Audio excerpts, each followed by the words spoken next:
में 22 तारीख को अयोध्या में श्री रामलला मंदिर का उद्घाटन है और उसको लेके पूरे देश में बहुत सारी क्रियाएं चल रही हैं, बहुत सारे इवेंट्स हो रहे हैं। हफ्ता भर पहले शहडोल से भी एक नमन राजपूत नाम का लड़का शहडोल से 3 दिन में अयोध्या पहुंचा है। डेफिनेटली आप लोग उसको फॉलो कर रहे होंगे। ऐसे ही एक भाई साहब हैं जिनका नाम है मेहुल और वो डोंगरगढ़ से आ रहे हैं और मेहुल भाई पैदल चल के जा रहे हैं और पैदल के बाद भी उल्टा पैर चल के जा रहे हैं। हमारे साथ मेहुल भाई हैं, हम उनसे थोड़ा बात करेंगे। अभी फ़िलहाल मैं हूँ शहडोल के त्रिदेव होटल में। यहाँ पे इसलिए हूँ क्योंकि ये एक मार्किंग है जहाँ पे मेहुल भाई रास्ता यहाँ पे अपना एक कुछ देर के लिए यहाँ तक रुके थे, खाना पीना था, उसके बाद यहाँ से वापस मार्किंग करके जा रहे हैं। तो ये हैं मेहुल भाई, अयोध्या तक पदयात्रा करने वाले हैं। मेहुल भाई कैसे लगा, क्यों करना चाहिए ये? जी जय श्री राम सभी को। तो मेरा नाम मेहुल लखानी है और मैं डोंगरगढ़ जो कि छत्तीसगढ़ का एक शहर है और राजनांदगांव जिला पड़ता है, वहाँ का निवासी हूँ और लगातार उल्टे पाँव चलते हुए डोंगरगढ़ से अयोध्या की यात्रा पे निकला हूँ।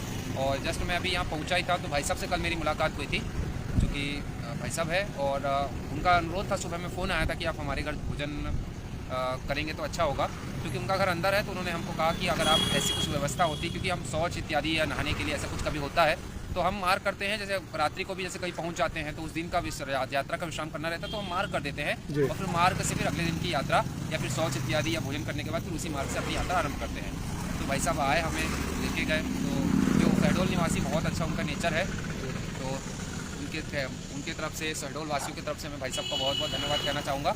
ऐसे बहुत सारे लोग हमें मिलते हैं, तो भाई साहब की जानकारी से मैंने दी कि भाई साहब आए, हमको जैसे सूचना दी सुबह कि उनका अनुरोध था कि आप भोजन करने आइए। और जैसे कि हमारी व्यवस्थाएं ऐसी रहती है, चूँकि उनका घर अंदर था तो उन्होंने अनुरोध किया कि हो सकता है अंदर, और हमें भी स्नान आदि करना था, तो आखिरकार हमने मार्ग किया और उनके यहाँ भोजन किया, स्नान आदि करके अब वापस से हम अपनी यात्रा की और अयोध्या की ओर बढ़ रहे हैं। तो लगभग 350 किलोमीटर की हमने यात्रा पूरी की है और लगभग 500 किलोमीटर, 450-500 किलोमीटर की यात्रा और करनी बाकी है। और ये तकलीफदेह ज़्यादा इसलिए है और आश्चर्यजनक इसलिए है क्योंकि हम उल्टा चलते हैं। उल्टा चलते हैं मतलब हम देखते हैं सामने और चलते पीछे से।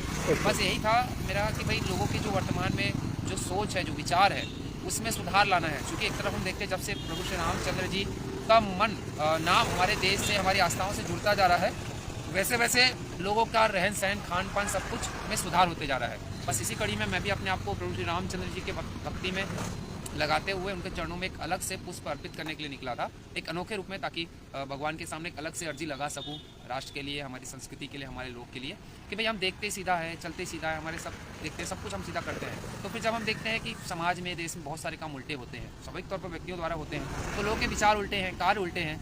बस यही है कि कार्य भी सीधे हो, विचार भी सीधे हो, इस कारण से मैं उल्टा चल रहा हूँ। और उल्टा चलना किसी भी मायने में गलत नहीं है, किसी को नुकसानदेह नहीं होता। तो उल्टा चलना स्वास्थ्य के लिए अच्छा होता है। जैसे कि हम स्वास्थ्य शास्त्रों में भी हमारे लिखा हुआ है, पूर्वज भी हमारे बोल के गए कि कुछ कदम हमें उल्टा चलना चाहिए ताकि हमारा स्वास्थ्य बना रहे। क्योंकि हम 1000 कदम अगर हम सीधा चलते हैं, 100 कदम उल्टा चला तो उतना ही फ़ायदा है। कहाँ 1000 कदम, कहाँ 100 कदम, वैसे ही हमारा बॉडी मेंटेन रहता है, बॉडी संतुलन बना रहता है, मानसिक संतुलन बना रहता है। तो इस कारण से ही आप किसी भी दायरे में अगर इस यात्रा को रखने की कोशिश करेंगे तो सभी रूप में यह यात्रा फिट बैठेगी। आस्था के तौर पर, सामाजिक राष्ट्रीय चेतना के तौर पर, स्वास्थ्य के तौर पर, या लोगों को जोड़ने के तौर पर। इस कारण से ही ये एक अद्भुत और अनोखी यात्रा है और इस कारण से पहले दिन से ही मैं अपनी जानकारी लगातार साझा करता आ रहा हूँ। जैसे कि आपने कहा कि भैया यहाँ से नमन ओझा भैया निकले हुए थे, उनकी जानकारी आपने कहा कि फॉलो करते हैं। वैसे मेरा भी एक इंस्टाग्राम का और यूट्यूब का चैनल है। यूट्यूब का चैनल मेरा फर्स्ट इंडियन ऑफिशियल है। कि इस प्रकार का प्रयास आज से लगभग 91 साल पहले अमेरिका के व्यक्ति ने किया था, जिसने अमेरिका समेत आसपास के देशों की यात्रा उल्टे चलते हुए की थी। 91 साल होने के बाद भी विश्व का कोई भी व्यक्ति इस प्रकार का प्रयास नहीं कर पाया। तो मैंने 140 करोड़ देशवासियों की तरफ से बीड़ा उठाया कि मैं उस गौरव को हमारे देशवासियों को दिलाऊंगा और मैं उल्टा चल के अयोध्या जाऊंगा, जो कि लगभग 900 किलोमीटर की यात्रा होती है। तो लगातार मैं दिन है, रात है, सभी परिस्थिति का, कच्चे पक्के सब प्रकार के सड़क है, सब चीज़ों की सामना करते मैं लगातार बढ़ रहा हूँ। और उल्टा चलना, ऊपर से सामान, परिस्थितियाँ, हाईवे, सब चीज़ें। लेकिन स्वाभाविक तौर पर जब आप भगवान से जुड़ जाते हैं, राम से जुड़ जाते हैं, तो फिर आपके कष्ट प्रभु श्री रामचंद्र जी के होते हैं। हाँ, परिस्थितियाँ मुझे झेलनी पड़ी, लेकिन इस बात का हमेशा संतोष रहता है कि प्रभु श्री रामचंद्र जी मेरे साथ में हैं। तो लगातार मैं चल रहा हूँ और अभी जब शहडोल पहुँचा हूँ और शहडोल में भाई साहब का सहयोग, मार्गदर्शन मिला। ऐसे ही बहुत बहुत धन्यवाद। दीदी ने भोजन करवाया, से उन्होंने उनका परिवार से मिलना जुलना हुआ, उन्होंने स्वागत सत्कार किया, हार पहनाया, नारियल श्रीफल दिया और हमारी यात्रा की चिंता की, हमको टिफिन भी बांध दिया ऊपर से रात का। तो ऐसे बहुत सारे लोग, जो कि हम देखते हैं कि हमारा भारत शुरू से ही सहयोगी रूप में रहा है। हमने वासुदेव कुटुंबकम की परंपरा, अतिथि देवो भव की परंपरा हमने धारण की है। इस कारण से ही कोई जब राष्ट्र के लिए, धर्म के लिए निकलता है तो देशवासी किसी न किसी रूप में सामने आते हैं और सहयोग करते हैं। तो अभी तक के मेरी यात्रा में यही हुआ कि देशवासी सहयोग कर रहे लगातार, जिसकी जितनी श्रद्धा है, जिसकी जितनी भक्ति है, लेकिन लगातार किसी न किसी रूप में सहयोग हो रहा है, सब कुछ हो रहा है।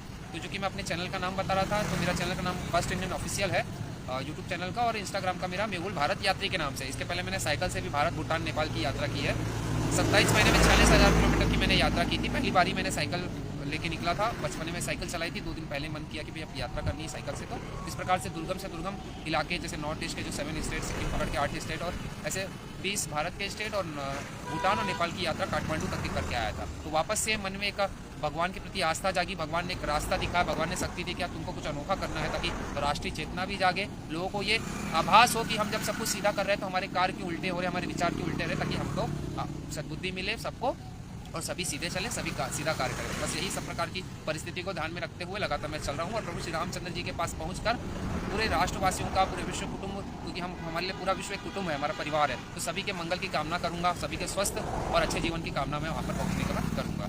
मेहुल भाई, आप डोंगरगढ़ से कब निकले थे? दरअसल क्या हुआ था कि मैं 22 तारीख को निकला था डोंगरगढ़ से, 22 दिसंबर को। जी, मैं उस समय अकेला निकला था मैं, और लगभग 111 किलोमीटर की यात्रा पूरी करके मैं रायपुर पहुंचा। मेरे रायपुर पहुंचने से पहले, क्योंकि वहाँ पर भी बीजेपी की सरकार है, तो वहाँ के मुख्यमंत्री जी को जानकारी लगी, तो वहाँ के डिपार्टमेंट से ही मुझे फ़ोन आया कि मुख्यमंत्री साहब आपसे मिलना चाहते हैं, जैसे आपने भी इच्छा जाहिर की थी कि रायपुर में मुख्यमंत्री से मिलना हो जाए। तो आखिरकार 31 तारीख को हमारा अपॉइंटमेंट उनसे मिलने का हुआ। उन्होंने हमारा सत्कार किया, हमें प्रमाण पत्र दिया। उसके बाद फिर माता जी का फ़ोन आया कि बोले हमारा हाथ पैर चल रहा है, तो हमारे को भी देव दर्शन करा दो। तो हमने कहा कि इस रास्ते में बड़ा कष्ट है, माता जी की उम्र भी, हालांकि हाथ पैर चलते, लेकिन उम्र ज़्यादा हो चुकी है, तो इतना कष्ट नहीं वो पाएंगे, ठंड है, धूप है, बारिश है, अलग अलग परिस्थिति है। तो उसके लिए हमने क्या किया कि राम रथ तैयार करवाया। राम रथ दरअसल हमारा ई रिक्शा है, जो कि हमने, हमारा जो सेविंग थी, जो हमने जमा करके रखी थी संभवतः मकान खरीदने के लिए अभी तक की, वो हमने तोड़ी और माता जी के लिए ई रिक्शा उसको इस तरीके से तैयार करवाया ताकि उनको रिक्शे के अंदर कोई तकलीफ ना हो, ठंड वगैरह ना लगे। तो सब संसाधन उसमें ओढ़ने बिछाने का, खाने पीने का कच्चा उसमें रख दिया और नाम रखा राम रथ, क्योंकि स्वाभाविक तौर पर अभी कहाँ पे है वो राम रथ? अभी राम रथ अभी आज तक मेरे साथ में ही था। अच्छा। अभी जस्ट क्योंकि वो जो चलाने वाला है, जो राम रथ चलाता है, हमारा स्टूडेंट, वो MP में नर्मदापुरम में रहता है, तो 20-25 दिन का वो बोल के आया था, लेकिन क्योंकि समय हो गया, उसको एग्जाम है, उसको और कुछ करना है, इस कारण से वो 2-3 दिन उसको के बाद वो जाने वाला था। तो हमने कहा कि ऐसा करो कि आप गाड़ी को और माता जी को अयोध्या तक पहुंचा दो, उसके बाद आप घर चले जाओ, मैं ऐसे अपना धीरे धीरे आते जाऊँगा। फिर बाद में मैं अयोध्या जाने के बाद माता जी को दर्शन भी कराऊंगा और अर्जी भी लगाऊंगा देशवासियों की। इसके साथ साथ संभवतः अगर भगवान का आशीर्वाद रहा, सब कुछ सही रहा, तो माता जी को वहीं से ही 4 धाम 12 ज्योतिर्लिंग की यात्रा पर भी उस राम रथ से लेके जाऊंगा, फिर ई रिक्शा से लेके जाऊंगा। बहुत तकलीफ है, बहुत कष्ट है, लेकिन इस बात का पूरा विश्वास है कि पूरे देशवासी मेरे साथ है और प्रभु श्री रामचंद्र जी तो साथ है ही। एक दिन में लगभग कितना किलोमीटर की यात्रा हो जाती है? मैं 20 से 30 किलोमीटर, जैसे कि 25, 26, 27, 23 ऐसा 20 से भी किया हूँ, 30 तक, 28, 30, 32, 33 तक भी किया हूँ। तो ऐसे 32 से एवरेज 25 किलोमीटर, 25 किलोमीटर लगभग एवरेज रहती है मेरी। मान लीजिए अभी यहाँ आप 25 किलोमीटर बाद जब जहाँ पे भी रहेंगे शाम को, तो फिर वहाँ पे रुकने, रहने, खाने की व्यवस्था कैसे करते हैं? जी, पहले तो जैसे गाड़ी थी तो उसमें टेंट था, सब कच्चा सामान था, ओढ़ने बिछाने का दिक्कत नहीं थी। अब इस समय में देखो क्या है, क्योंकि इतना मुझे अब किसी प्रकार का भय या टेंशन नहीं होती, क्योंकि मैं भगवान के दिखाए हुए रास्ते पर ही चल रहा हूँ, उन्हीं के काज के लिए निकल रहा हूँ, तो मुझे इस बात की चिंता नहीं है। हाँ, जैसे कि रास्ते में कभी पेट्रोल पंप आया, ऐसे भाई बंधु मिलते हैं, कई लोग के नंबर भी रहते हैं, तो वो कभी तक फ़ोन करने की तो जरूरत पड़ी नहीं, कहीं ना कहीं कोई ना कोई सहयोग के लिए सामने आता है। तो हमारे, मैंने कहा ना, देशवासी साथ है, तो कहीं ना कहीं व्यवस्था करवाते हैं, वो रुकने की, भोजन की, आवास की, सब चीज़ों की वो चिंता करते थे। भाई साहब भी, जैसे कि ठंड थी तो भाई साहब हमको इनर की चिंता कर रहे थे, तो हमने बड़ा मुश्किल से उनको मना किया कि भाई इनर मत दिलाइए, क्योंकि हमारे पास रखने की जगह नहीं है, क्योंकि अभी मैं अकेला हूँ, सामान वामान का। तो ऐसे बहुत सारे लोग सब चीज़ों की चिंता, जैसे कोई परिवार का सदस्य हो वैसी चिंता करते हैं, भोजन से लेकर, कुछ राशि से लेकर, कुछ अपने को आवश्यकता उससे लेकर, हर चीज़ों की वो लोग करते हैं, चिंता करते हैं। बस यही है कि आपका जो उद्देश्य होना चाहिए वो राष्ट्र के लिए, धर्म के लिए होना चाहिए। तो बेसिक सी बात है, राष्ट्रवासी ही आगे आते हैं और सेवा करते हैं सभी रूपों में आपके। ठीक है मेहुल भाई, मैं आप बड़ा नेक काम कर रहे हैं, उसके लिए मैं ये करूँगा कि जितने भी हमारे दर्शक हैं, आप इस रास्ते से अभी मान लीजिए रीवा होते हुए जाओगे, अभी रास्ते में आपको बिहारी 90 किलोमीटर है, उससे पहले भी जयसिंह नगर वगैरह है।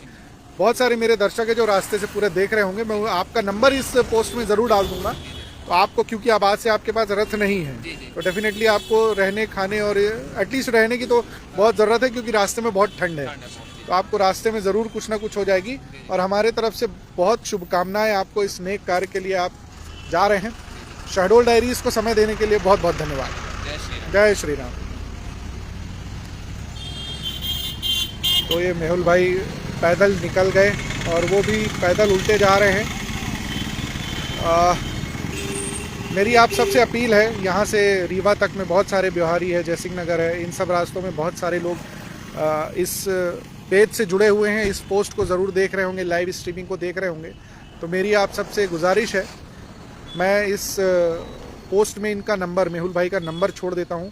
तो अगर आप लोग कमेंट्स में मिल जाएगा नंबर, अगर आप लोग इनसे बात कर सके, कांटेक्ट कर सके तो ज़रूर रास्ते में इनको सपोर्ट कीजिएगा। एवरेज 25 किलोमीटर की यात्रा एक दिन में कर रहे हैं, तो उस हिसाब से अभी इनको लगभग 470 किलोमीटर है, तो 4 दिन में 100 किलोमीटर करेंगे, तो 20-25 दिन के आसपास और लगेगा इनको अयोध्या पहुंचने में। तब तक इनको रास्ते में पूरा सहयोग मिले, ऐसी अपेक्षा करते हुए इनका नंबर मैं इस पोस्ट में डाल रहा हूं। जयसिंह नगर, ब्योहारी, रीवा, प्रयागराज, यहाँ से जो भी देख रहे हो या फिर आपके आसपास जो भी जान पहचान के हों, उनसे ज़रूर कांटेक्ट करके इनको रास्ते में ज़रूरत हिसाब से सहूलियत मिले, ऐसी आशा करते हुए इस लाइव स्ट्रीमिंग को यहीं पे ख़त्म करता हूँ। जय श्री राम।